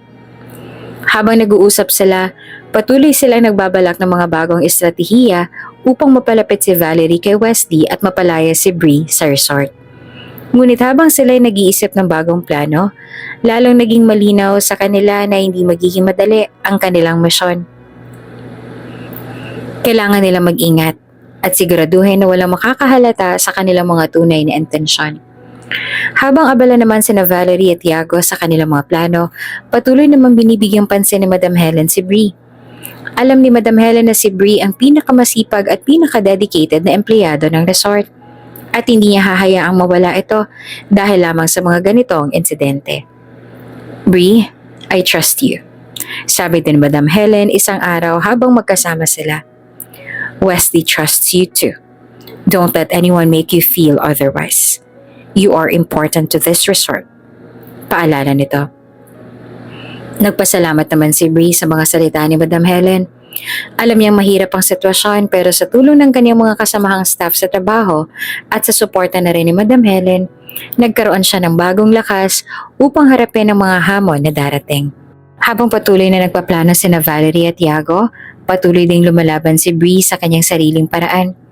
Alam niyang kailangan niyang maging matibay, hindi lamang para sa sarili, kundi para na rin sa mga taong nagtitiwala sa kanya. At habang nagiging mas magulo ang mga plano ni na Valerie at Tiago, patuloy na nahuhulog ang loob ni Bree kay Wesley. Isang damdamin na maaaring magdulot ng mas malalim na problema sa hinaharap. Dumating na sa puntong hindi na kayang hintayin pa ni Valerie ang kanilang mga plano. Alam niyang ang bawat araw na lumilipas ay mas nagiging delikado para sa kanila ni Tiago. Kaya naman napagdesisyonan niyang hindi na patatagalin pa ang kasal nila ni Wesley. Isang gabi, habang nagdi-dinner sila sa veranda ng resort, ipinaabot ni Valerie ang kanyang desisyon. Babe, I have been thinking, baka hindi na natin kailangan hintayin pa ang Vegas para ikasal? Why not here, in our resort? It is private and your mom is here too. Saad ni Valerie habang hawak ang kamay ni Wesley. Tila ba nagmamadali at puno ng excitement. Perfect timing na to. Nagulat naman si Wesley sa biglaang pagbabago ng isip ni Valerie. Dati-rate, pilit ito ng pilit na sa Vegas sila magpakasal. Isang ingranding kasal na puno ng glamour at kasikatan. Ngunit ngayon, parang wala na itong pake at mas nais na lang na magsettle sa isang simpleng seremonya sa resort. Ramdam ni Wesley na may kakaiba sa biglang pagbabago ng desisyon ni Valerie, ngunit pinilit niyang hindi magduda. Sa isip niya, baka nga naman gusto lang ni Valerie na isang mas personal at intimate na kasal. Are you sure, Valerie? I thought you wanted a big wedding in Vegas. Tanong ni Wesley, bagamat may halong kaba sa kanyang dibdib. Umiti si Valerie. Ngiti na tila ba pilit at puno ng pagtatago. Yes, I'm sure, babe. What matters is that we are together. The place doesn't really matter as long as I am marrying you. Sambit ni Valerie. Samantala, hindi na rin naman makapaghintay pa si Tiago. Pakiramdam niya ay tumatagal na ang kanyang kilos ni Valerie at parang wala itong konkretong aksyon upang maisakatuparan na ang kanilang plano. Isang gabi sa kalagitnaan ng katahimikan sa resort, naglakas loob si Tiago na pumunta at hanapin si Valerie. Sa isip niya, kailangan na nilang pag-usapan kung ano nga ba talaga ang mga susunod na hakbang. Kailangan niya ng assurance na sa huli ay sa kanya pa rin talaga mauuwi si Valerie. Na makita niya si Valerie, agad siyang sumugod papalapit. Valerie, what's taking so long? We need to move faster. Sabi ni Tiago. Hindi maitago ang kanyang pagkabahala. Agad siyang hinila ni Valerie sa isang gilid ng resort. Malapit sa isang area na medyo madilim at tahimik. Shh! Are you crazy? What if someone sees us? Galit na tanong ni Valerie habang sinisiguradong walang nakakakita sa kanila. And why are you here? Alam mo namang nandito si Wesley. Ngunit sa hindi inaasahang pagkakataon na nandoon din si Bree sa may gilid, kausap ang ilang mga workers na naka-assign sa maintenance ng resort. Tahimik lamang si Bree habang binibigyan ng instruction sa mga ito. Pero narinig niya ang bulong-bulungan ni na Valerie at Tiago. Agad siyang kinabahan. Ngunit pinilit niyang hindi magpakita ng reaksyon. Hindi rin siya nakagalaw sa kanyang pwesto. Lalo pat narinig niya ang pangalan ni Wesley na binabanggit ng dalawa. Habang si Bree ay nag-aalala, si Wesley naman ay naghahanap sa kanya dahil may mahalaga itong inquiry na gustong itanong. Sinabihan siya ng isang staff na nandoon si Bree sa may gilid ng resort, kaya naman agad niyang pinuntahan ito. Sa kanyang pagdating, hindi niya inaasahan ang kanyang makikita. Nang makarating si Wesley sa lugar kung saan nandoon si Valerie at Yago, hindi naman makapaniwala si Wesley sa kanyang nakita. Naghahalikan ng dalawa at narinig niya ang lahat ng plano nilang gawin. Ang lahat ng iniisip niyang pagdududa at kaba ay nagkatotoo. Hindi totoo ang pagmamahal ni Valerie sa kanya. Lahat ay bahagi lamang ng isang tusong plano. Valerie! Sigaw ni Wesley. Puno ng galit at poot. Halos manginig ang kanyang boses sa bigat ng damdaming kanyang nararamdaman. Nagulat si Valerie at Yago. Halos mabitawan nila ang isa't isa. Hindi makapaniwala na nahuli sila ni Wesley sa akto. Si Bree naman sa kanyang kinatatayuan ay natigilan din at nagulat sa biglaang pagsigaw ni Wesley. How could you do this to me? Tanong ni Wesley kay Valerie. Halos pabulong na ngunit puno ng sakit. You're using me? You and him? You are plotting something against me, huh? Agad namang nag-iba ng timpla si Valerie. Imbes na umiyak o magmakaawa, lumapit siya kay Bree at agad na sinisi ito. Ikaw bang nagturo sa amin? Sinundan mo kami ano? Galit na tanong ni Valerie kay Bree. Para bang sinusubukan niyang ilihis ang sisi. Walang hiya ka talaga. Bulalas ni Valerie at akmang sasabunutan pa si Bree. Pero bago pa makapagsalita si Bree ay tumugon na si Wesley. Stop it, Valerie. Don't blame anyone else. Alam kong walang alam si Bree tungkol dito. I heard everything. Malinaw ang lahat sa akin. Nagtangka pang humindi si Valerie, ngunit hindi niya na magawang itangke ang katotohanan. Wesley, it's not what it looks like. I swear, please. Sinubukan niyang ipaliwanag ngunit bigla na lang pumutok ang selos ni Yago. Yes, it is, Valerie. And I have been together all along. What are you going to do about it, huh, Wesley? Mumukha mo na naman sa akin ang yaman mo? Tuluyang nadurog ang puso ni Wesley. Ang babaeng kanyang minahal at pinagkatiwalaan at ang taong inaakala niyang kaibigan ay nagsabwatan upang siya linlangin. Hindi na nagdalawang isip pa si Wesley. I am done with you, Valerie. And you, Yago. Get out of my sight. Ayoko na kayong makita kahit kailan. Utos si Wesley. Ang kanyang boses ay malamig at puno ng puot. Tumawag siya ng security upang palayasin ang dalawa sa resort. Ngunit sa halip na magmakaawa o humingi ng tawad, tila ba walang pakialam si Valerie. Hindi man lang siya umiyak o nagpakita ng kahit anong emosyon. Hinawakan na niya si Yago sa braso at bumulong sa kanya. Don't worry, Yago. We will survive. May mga naibigay na sa akin si Wesley. Pera at property na sa atin na. We will be fine. Lalo namang nalugmok si Wesley sa mga narinig. Ramdam niya ang bigat ng pagtataksil at panlulokong ginawa sa kanya. Nang makalabas na ang dalawa, tuluyan nang bumigay ang kanyang emosyon. Napaupo siya at pilit na kontrolin ang kanyang mga luha. Sa buong pangyayaring yon, hindi alam ni Bree kung ano ang kanyang gagawin. Kitang-kita niya ang sakit at pagkalumok ni Wesley. At sa kabila ng lahat, naramdaman niya ang awa para sa kanyang boss. Tahimik lang siyang tumayo sa tabi. Pinapanood ang lahat. Habang si Madam Helen naman ay agad na lumapit sa kanyang anak upang damayan ito. Wesley, I am so sorry this happened. You don't deserve this. Sabi ni Madam Helen habang niyiyakap ang anak.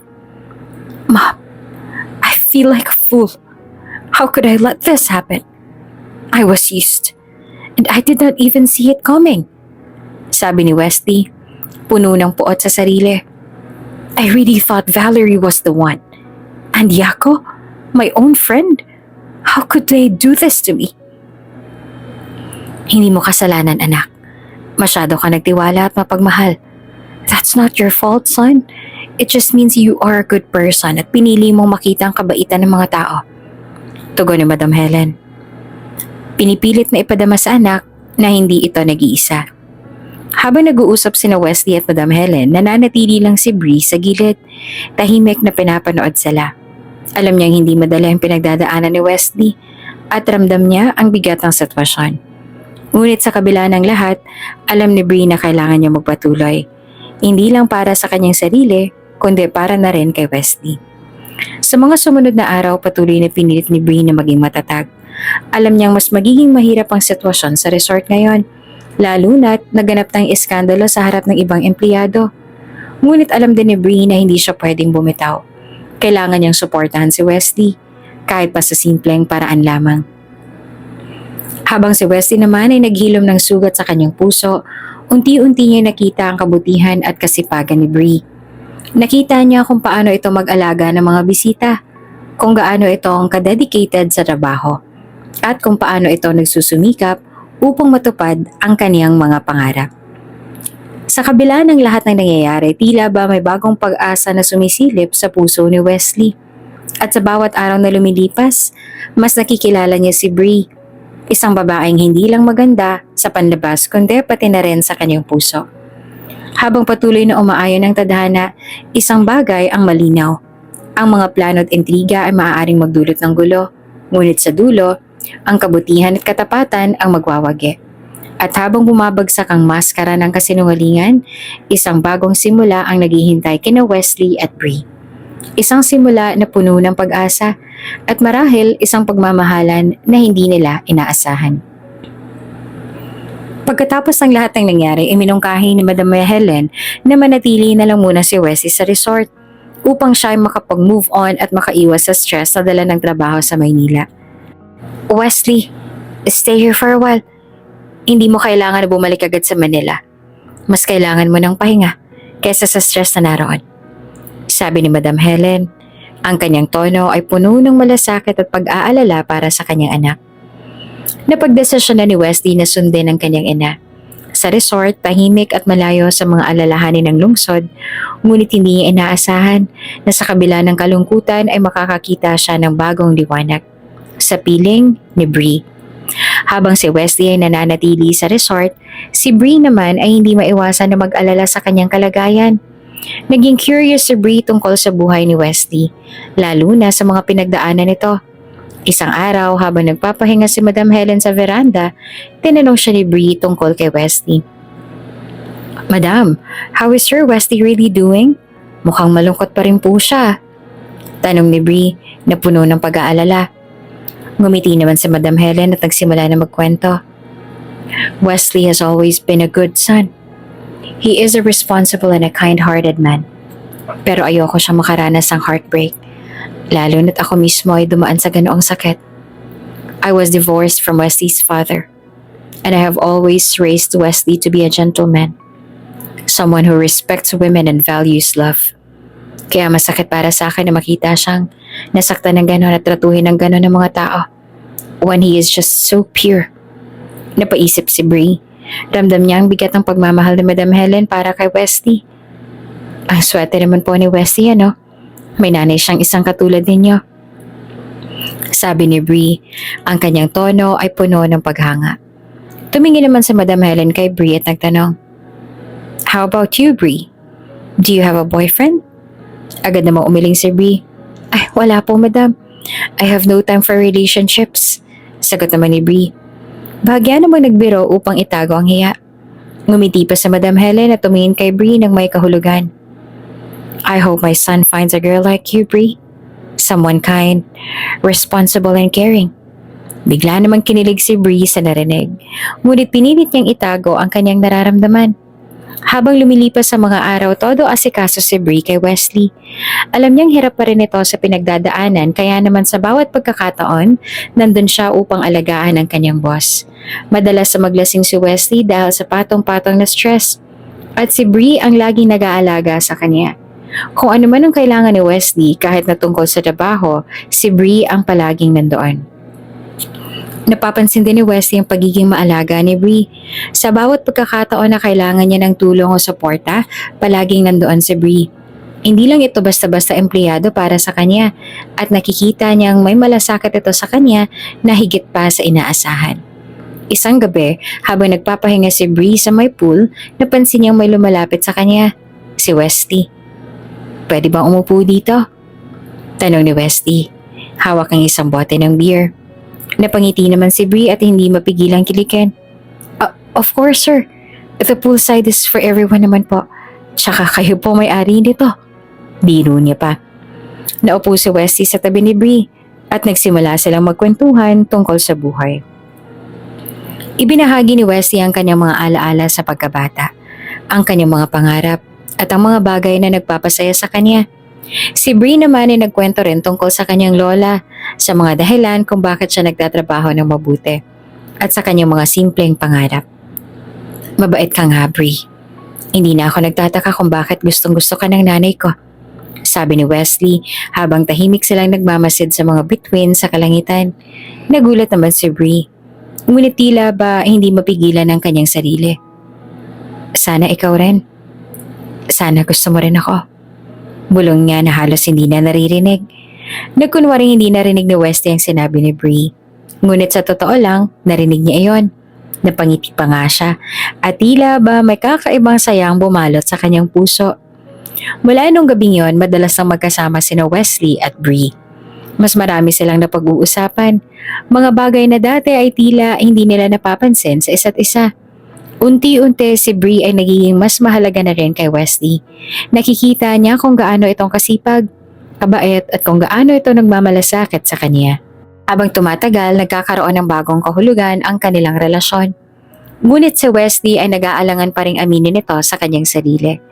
Isang araw nagkaroon ng issue sa resort. Isang guest ang nagreklamo na nawalan siya ng cash at mamahaling gadgets. Agad-agad naman na nireview nila ang CCTV footage at nakita na may isang tao na nagpanggap na staff ng resort at nagnakaw ng mga gamit ng guests. Agad na pinaalerto ni Wesley ang buong resort at pinalakas ang seguridad. Ayaw ni Wesley na maulit ang ganitong insidente kaya naman nagdesisyon siyang i-review ang lahat ng CCTV records mula sa nakaraang mga buwan. At sa kanyang pagsusuri, natuklasan niyang matagal na palang napaplot sina Valerie at Tiago ng kanilang plano. Nakita niya ang mga footage kung saan palihim na nagkikita ang dalawa sa resort at kung paano nilang plinano ang lahat upang lokohin siya. Ngunit sa halip na magalit o maghinakit, napailing na lamang si Wesley. Wala na siyang pakialam doon.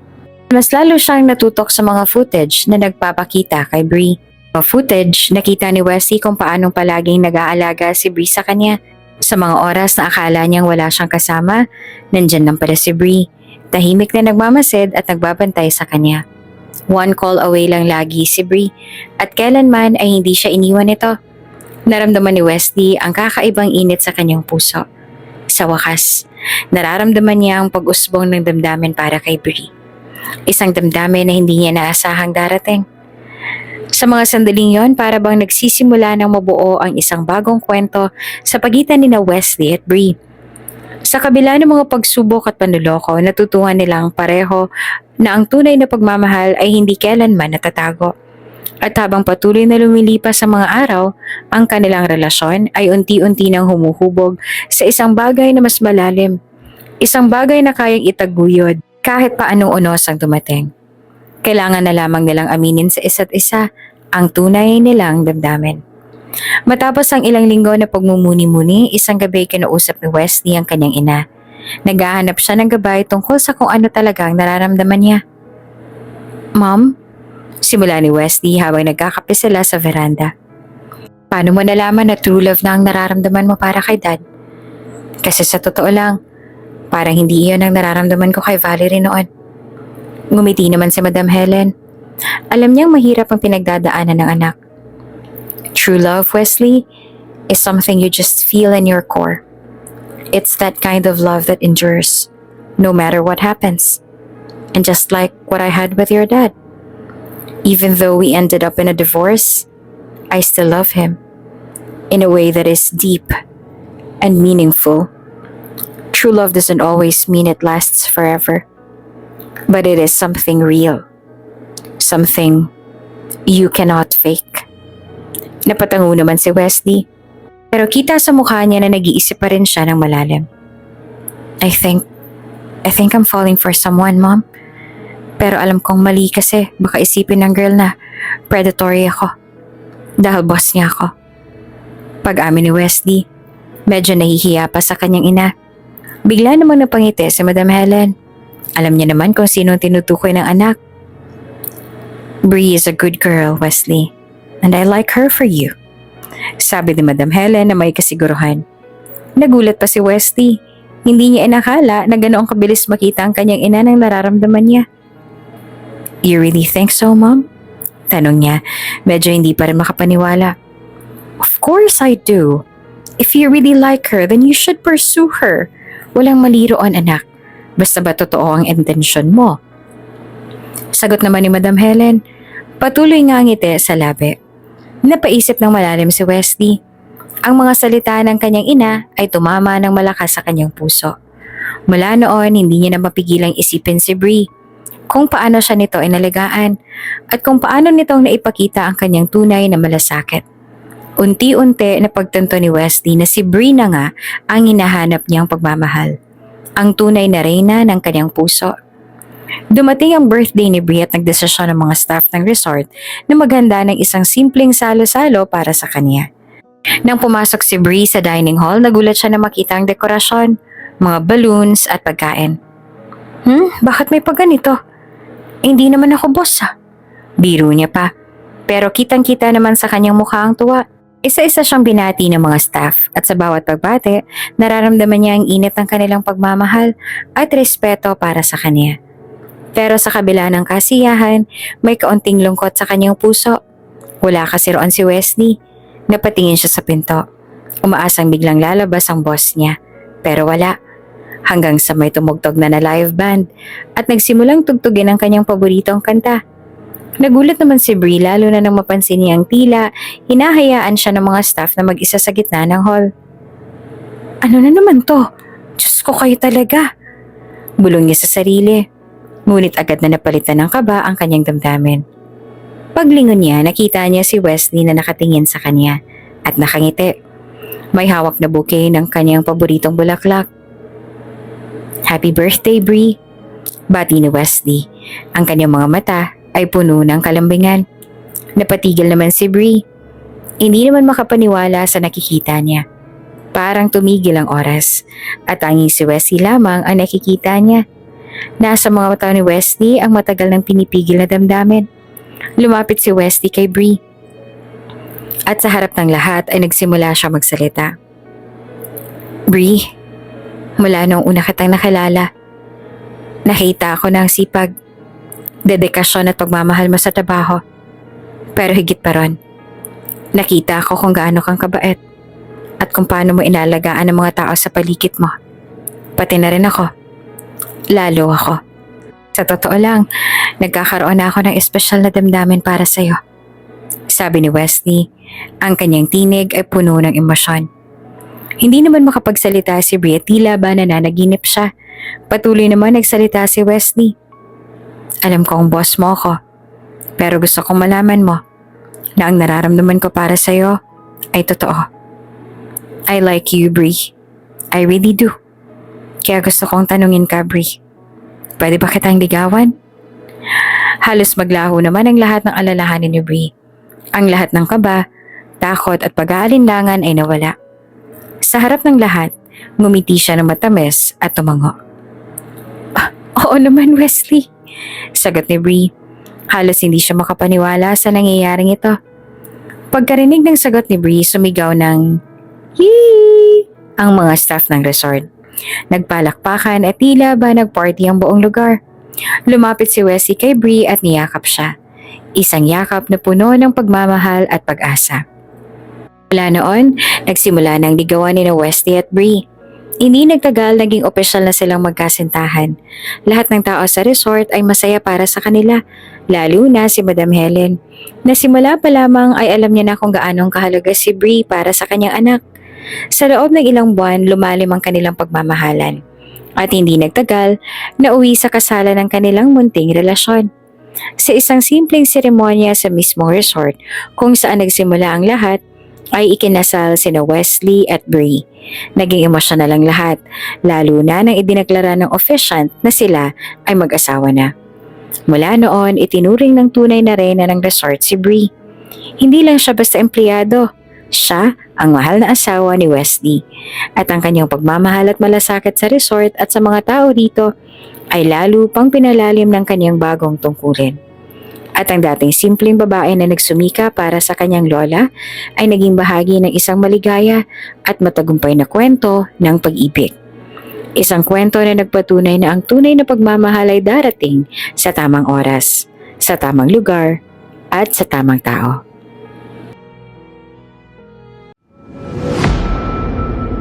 Kung bago ka pa lang sa channel na ito, Ate Jane TV, huwag kalimutang pindutin ang notification bell and subscribe button. Sana po hindi naman malaking abala sa inyo ang pagpindot ng subscribe button dahil ang kapalit po nito ay ang pagsuporta para makapag-produce ng mga libreng stories sa mga channels ni Ate Jane. Maraming salamat!